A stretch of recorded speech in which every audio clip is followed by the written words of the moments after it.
The human race is one of the wonders of the universe. We may be unique. And of all our remarkable properties, one stands out. It is that we are restlessly drawn to ask questions like, why are we here? What is the purpose of life? The great civilizations and cultures of the past came up with various answers, all unsatisfying, because they were made up rather than being properly investigated. So, can science come up with something better? I think so. It may sound presumptuous, but I believe science can tell us why we are here, tell us the purpose of human existence. The answer is an optimistic and inspiring one.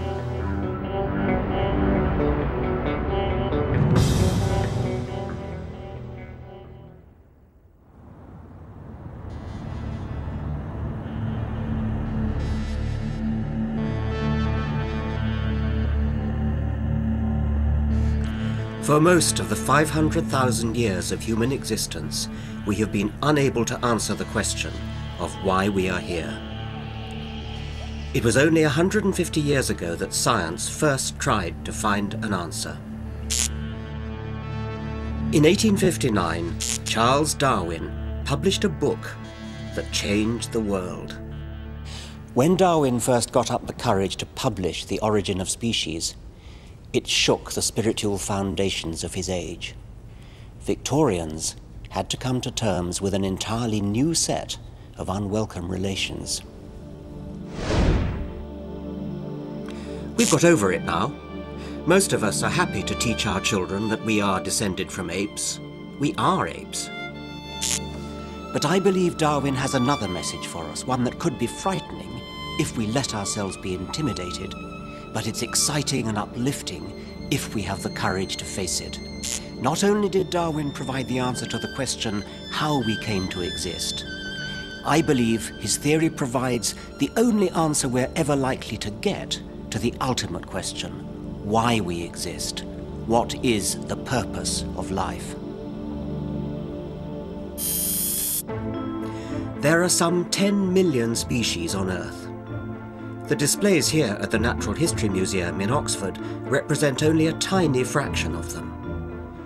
But before Darwin, no one knew how animals came to be so varied or so complex. Every last detail of every creature's body and behavior seems exquisitely tailored to its environment. The platypus's webbed feet are built for efficient paddling, and its duck bill is a radar, electrically sensing its prey in the mud. As for the cheetah, its sleek and nimble body is a formidable machine for catching prey.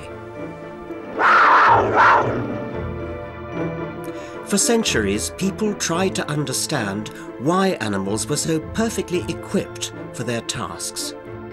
They assumed that there was only one explanation: the natural world was designed, and the designer was God.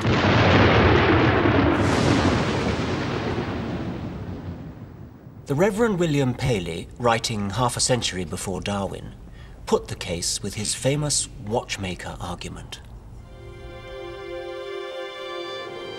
Imagine, Paley said, taking a walk on a heath. If you came across a rock, you wouldn't be surprised. The rock might have lain there forever. It doesn't need explaining. But a watch on the heath would demand an explanation. Its existence and complexity would require a big explanation. The intricate precision of the cogs, the accuracy with which it keeps time, these are evidence that the watch must have had a designer, a watchmaker. Surely, Paley went on, no less is required to explain the even greater complexities of nature. There must be a divine watchmaker. If I had read Paley in 1802, I would have agreed with him. But now things are very different. Charles Darwin has given us a much neater, more self-sufficient, and therefore more satisfying explanation. Darwin argued that there was no designer. And at first sight this seems like a ridiculous idea. Like Paley's watch, plants and animals appear to be staggeringly improbable combinations of their component parts, all working towards one end. Take the nuts, bolts, cogs and springs of a watch and recombine them at random as many times as you like. Only one arrangement tells the time. As the astronomer Fred Hoyle put it, the possibility that the parts of a living organism would spontaneously come together by sheer luck is about as likely as a hurricane blowing through a scrapyard spontaneously assembling a Boeing 747. So how does nature do it? Even a fly is arguably more complex than a 747. If there is no designer, how did the complexity and variety of life come about? There's a clue to how the process works in many people's back gardens. There aren't many times when the pigeon has played a starring role in science, but it was this commonplace bird that started Darwin on his journey of discovery. Darwin noticed that pigeon fanciers were able to breed new varieties. By carefully selecting mates, they had turned the ordinary pigeon into dozens of weird-looking birds with weird-sounding names. There were fantails, Jacobins, short-faced tumblers, and a score of other varieties. Darwin knew these all originated from one bird, the rock dove. And the pigeon breeder, Pat Pratt, can demonstrate that Darwin was right. If our fancy pigeons are allowed to breed as they like without any intervention at all from us, then in no time at all they will revert to this wild type. Usually the first or second crosses from our fancy pigeons will show some return to the drab blue colouring of the rock dove. The effort to create different types is called artificial selection. But perhaps, Darwin reasoned, a similar process could occur in the wild. But how could selection work in nature without a divine pigeon breeder to do the work?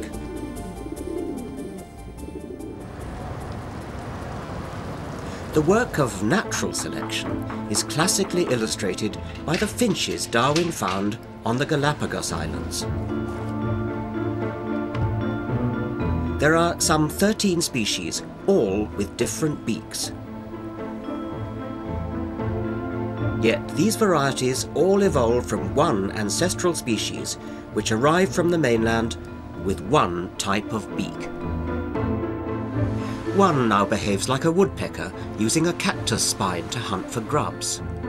Another now feeds on ticks living on giant tortoises. While a third, the vampire finch, feeds on the blood of seabirds. These are all activities requiring different types of beak. Natural selection is about survival. The beaks changed because the changes helped the finches to survive. And there wasn't a designer in sight.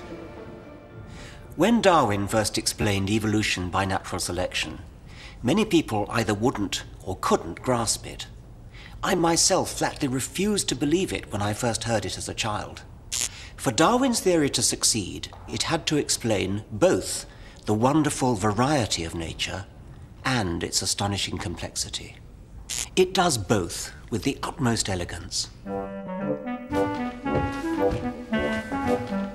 My colleague George McGavin has devised an experiment to show how natural selection works in practice. It explains how insects acquire their camouflage. They do it tiny bit by tiny bit. What we've got here is an artificial woodland floor on which I've placed a variety of insects. Some of the insects are very easy to see.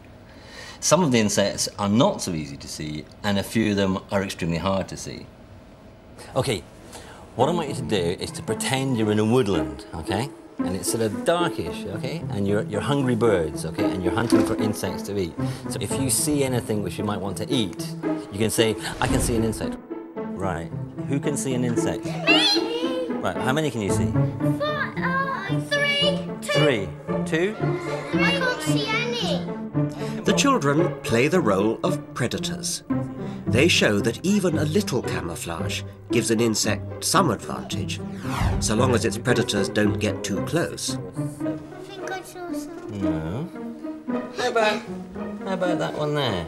I saw that one. What's I that? saw that one. Caterpillar. A caterpillar. No one spotted What's that? that one. No one spotted that one. No, that's the last one I spotted. spotted that one, but I just forgot. If you're obvious, your chances of being eaten are very high. And therefore, over time, small changes which make you not so obvious will be selected and will be passed on. And so at the end of thousands of years of evolution, the end result will be, or ought to be, an insect which is extremely well hidden in its background. The success of those hidden insects shows how natural selection rewards even tiny changes.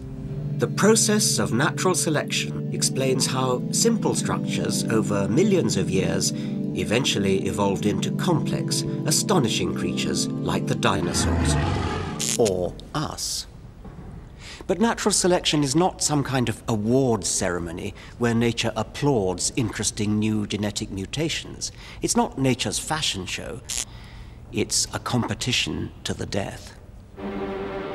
Each individual within every species competes in the harsh, even bloodthirsty real world for access to resources and for opportunities to reproduce. Natural selection is all about living long enough to pass on your genes. Darwin realized that wild animals compete to survive. More are born than the food supply can sustain. Inevitably, many die young or otherwise fail to reproduce. Amidst this widespread slaughter, every animal fights a relentless battle for survival.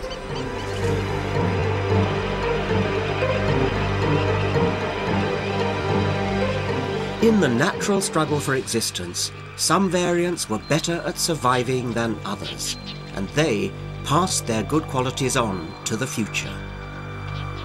Natural selection explains how we got to where we are now. But does it also suggest to you a dark and troubling answer to the question why we are here? Natural selection suggests that we, like all other animals, are survival machines. We are here only to compete long enough to pass on our genes. This seems to be the purpose of our lives, the reason we are here. But can this really be the only purpose of human existence? I don't think so. Darwin's remarkable theory offers a second meaning of the word purpose. It's an inspiring one, which accords more fully with our own view of our better selves. It stems from the curious observation that we humans appear to be breaking Darwin's rules.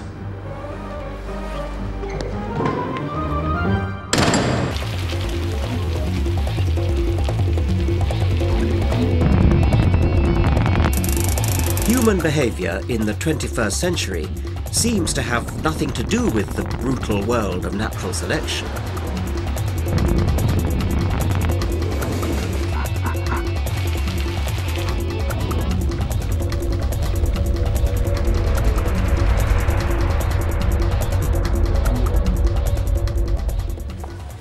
Evolution may explain how humans came into the world, but it doesn't shed much light on the way we lead our lives today. Most of our energy goes into projects that seem nothing to do with the goals of survival or reproduction. We neither feel nor act as though we are driven by evolutionary compulsion. We seem to have freed ourselves from the need to spend all our time propagating our selfish genes. We have many other goals that take our time and energy. We explore the world around us, create objects for their aesthetic beauty, pursue hobbies for the sake of fun.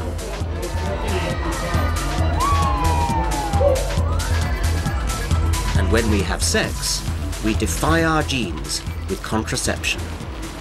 If only they could think, our genes would be aghast at all this. I personally am delighted that our big brains gave us the freedom to defy our selfish genes. The unrefined world of natural selection is not the sort of world I want to live in. The beauty and purposeful elegance of living creatures like cheetahs and gazelles is bought at huge cost in the blood and suffering of countless ancestors on both sides. But if the ultimate purpose of our existence is the narrowly Darwinian one of propagating our genes, how can we defy them? Ironically enough, the things that freed us from our genes were also the result of natural selection. And it all began millions of years ago in Africa. At the time, humans were still prey. Surrounded by predators, we evolved survival tools.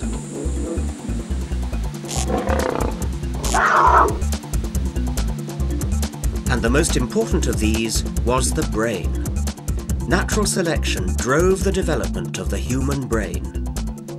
It did so with no more purpose than it drove the development of the tail of the peacock or the speed of the cheetah.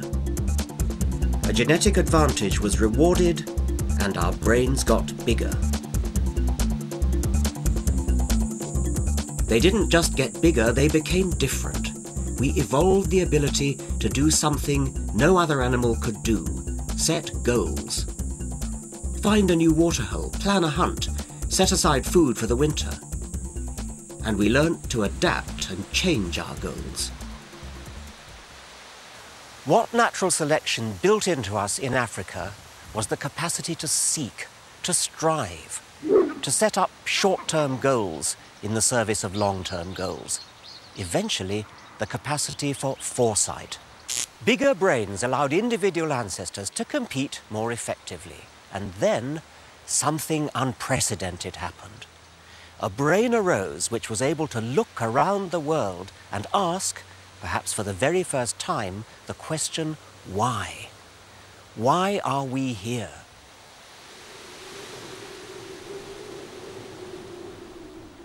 We were no longer content to do what nature told us. We had begun to think about other goals that suited us. And we had a tool to express those goals: language. Speech lets us share goals. And a creature able to communicate its goals begins to think purposefully, act purposefully, create purposefully. And even more amazing, through language, our goals can take on a life beyond any one individual.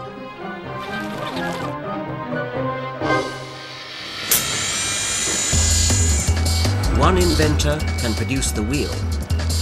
Using language, generations of inventors sharing the goal of fast travel can produce the modern car. Technology is human goal-seeking writ large. And once human beings set themselves to a goal, they force the pace of evolution themselves.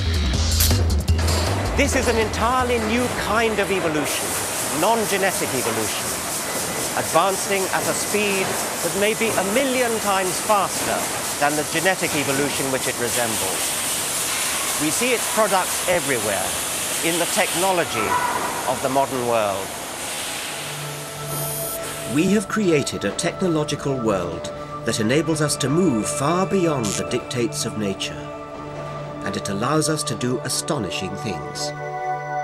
We alleviate hunger with new strains of crops, predict the weather with high-speed computers, and cure diseases with pharmaceuticals.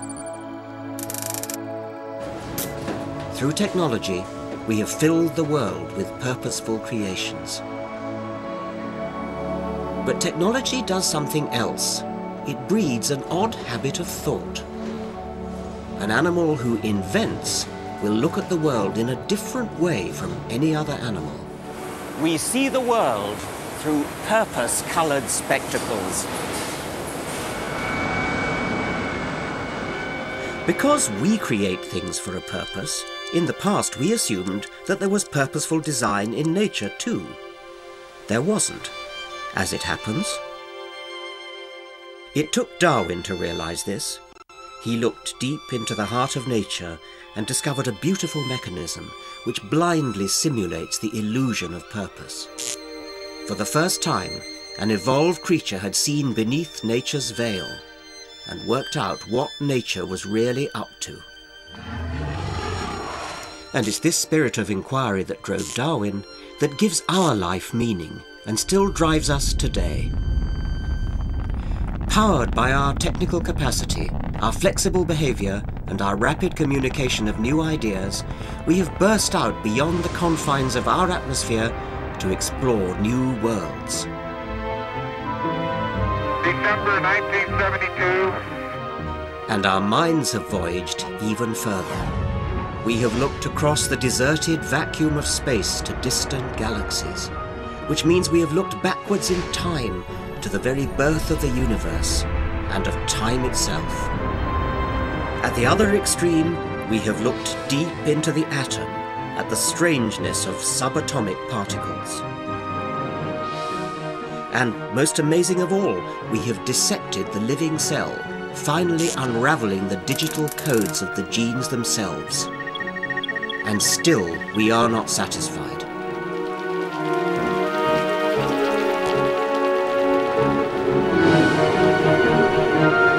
We reach out in our search for meaning, until we suddenly realize it is we who actually provide the purpose in a universe which otherwise would have none. Nothing else can do it, at least nothing we know of.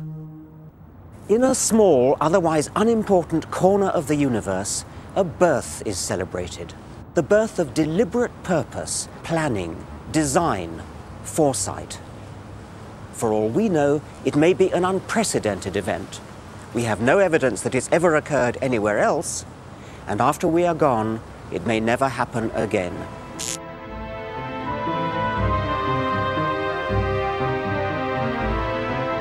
We can leave behind the ruthlessness, the waste, the callousness of natural selection.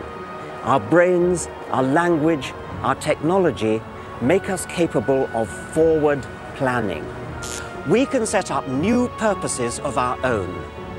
And among these new goals can be the complete understanding of the universe in which we live.